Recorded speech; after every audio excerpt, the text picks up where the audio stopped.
Bangladesh's deposed Prime Minister Sheikh Hasina has been sentenced to death for crimes against humanity during the July uprising in 2024. But there remains the questions of how the sentence will be carried out and what will be the implication of this verdict on Bangladesh's political landscape with the national election knocking on the door. We answer these questions and more in today's Star Views Room. I'm Nazifa, your host for today, and with me is Zaima Islam, senior reporter at the Daily Star. Welcome back to the show, Zaima. So firstly, this is the first time in Bangladesh a former head of government has been sentenced to death.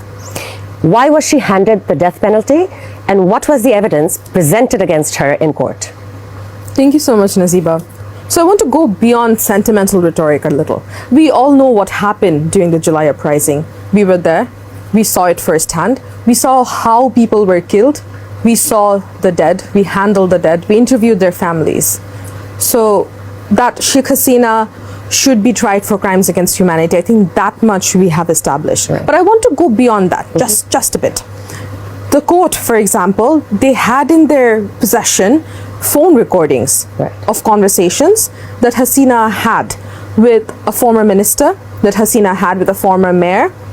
And all of these phone recordings point to her liability, point to her culpability. Right. In these phone conversations, Hasina herself admitted to having given orders to shoot at students. So for example, in a conversation with former Dhaka South City Mayor Sheikh Fazlinur Taposh, who happens to be her nephew, Sheikh Hasina talked about how she has given orders to use lethal weapons. She said from now on, only lethal weapons will be used. She explained in detail how she wanted to suppress the movement using lethal weapons, and Sheikh Fazlinur Taposh agreed with her.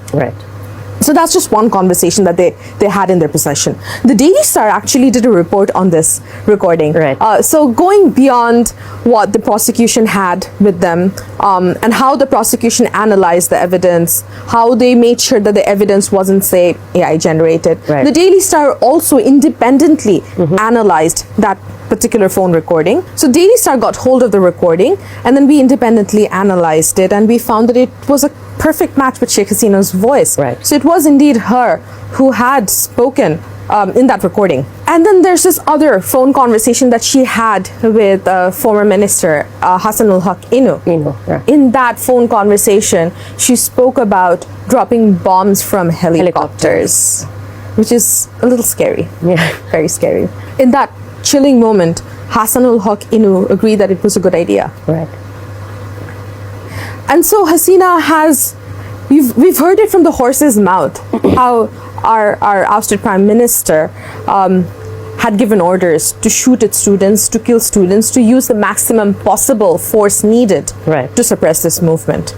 And then there's the key witness, which was the former Inspector General of Police, Chaudhry Abdullah Mamun, who was initially accused in the case but later turned approver and state witness. Yes, he was a state witness. He turned into an approver, and because he was such a key enabler during the uprising, and he knew exactly what was happening, in the top leadership. He knew what kind of orders were being given. He knew what kind of police action was happening and where. So his testimonial was, of course, very key to the prosecution of Hasina. And with all of these in hand, I think it goes beyond doubt that she is indeed guilty of crimes against humanity. Guilty of the crime that she has been sentenced for. So with such hard evidence at hand in court and the death penalty already handed down, do you think Sheikh Hasina's fate is sealed, or can the verdict be appealed somehow? See, the verdict, of course, it can be appealed.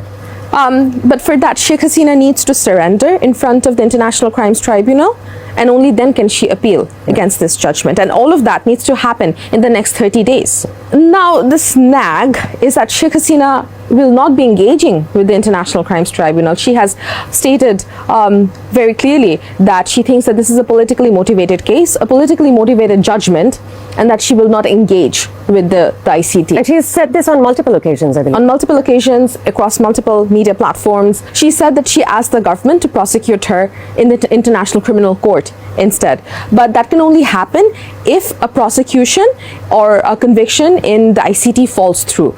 We have already achieved received a prosecution and a conviction in the ICT. So just to add to that, I do